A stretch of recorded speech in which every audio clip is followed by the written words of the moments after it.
राधे राधे दोस्तों। अति सुंदर राधा कृष्ण संवाद और वचन को सुनकर आपका मन भी अवश्य ही आनंदित होगा।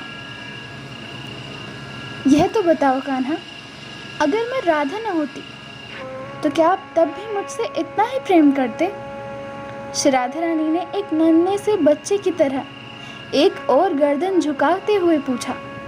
श्री कृष्ण अपना माखन खाने में व्यस्त थे, जो उन्होंने अभी जल्दी में ही किसी पड़ोसन से चुराया था।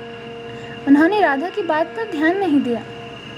श्री राधा रानी ने झटपट उनके हाथ से माखन का पात्र छीन लिया और चिल्लाई, सावरिया, मैं तुमसे कुछ पूछ रही हूँ। क्या है राधा? कृष्ण और भी जोर से चिल्लाए। उनका माखन से लथपथ मुख किसी लंगूर से कम नहीं लग रहा था। श्री राधा रानी बहुत ही नाराज होकर वहां से जाने लगी। उनका गुलाबी चेहरा गुस्से से लाल हो चला था। तो ठीक है, मैं जा रही हूँ, मुझे दोबारा कभी मत बुलाना। कृष्ण ने उनका हाथ पकड़कर पीछे खींच लिया।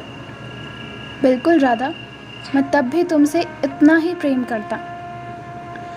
अच्छा तुम बताओ, अगर मैं कृष्ण ना होकर कोई वृक्ष होता तो तुम क्या करती? तब मैं लता बनकर तुम्हारे चारों ओर लिपटती रहती। श्री राधा रानी ने अपने गुस्से को ठंडा करते हुए कहा। और अगर मैं यमुना नदी होता तो? कृष्ण ने राधा को मनाने वाले बच्चे की मुस्कुराहट देते हुए कहा। तब मैं लहर बनकर तुम्हारे साथ साथ बहती रहती कान्हा। श्री राधा रानी के उत्तर देते ही उनका गुलाबी मुख वापस लौट आया। वे ठोड़ी के नीचे अपना हाथ रखकर अगले प्रश्न की प्रतीक्षा करने लगी। अच्छा, अगर मैं उसकी तरह गौ होता तो तुम क्या करती? हाँ?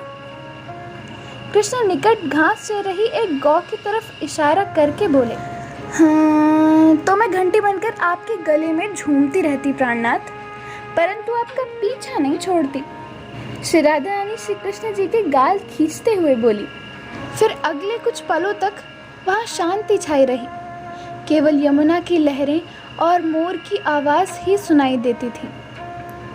श्री राधा रानी ने चुप्पी तोड़ते हुए कान्हा से पूछा, आप हमें कितना प्रेम करते हैं कान्हा? मेरा मतलब है, अगर हमारे प्रेम को अमर करने के लिए कोई वचन देना हो तो आप क्या वचन देंगे? श्री कृष्ण ने राधा रानी के सर कमल चूमते हुए कहा, मैं तुमसे इतना प्रेम करता हूँ राधे, कि जो भी भक्त तुम्हारा स्मरण करके रा शब्द बोलेगा, उसी पल मैं उसे अपनी अविरल भक्ति प्रदान कर दूंगा। और पूरा राधे बोलते ही मैं स्वयं उसके पीछे पीछे चल दूंगा। और मैं आज वचन देती हूँ कान्हा कि मेरे भक्त को तो कुछ बोलने की भी ज़रूरत नहीं पड़ेगी। जहाँ भी जिस किसी के हृदय में तुम्हारा नाम सच्चा होगा, मैं स्वयं जबरन तुम्हें लेकर उसके पीछे पीछे चल दूंगी। श्री राधा रानी ने अपने नैनों में प्रेम के अश्रु भरकर कहा।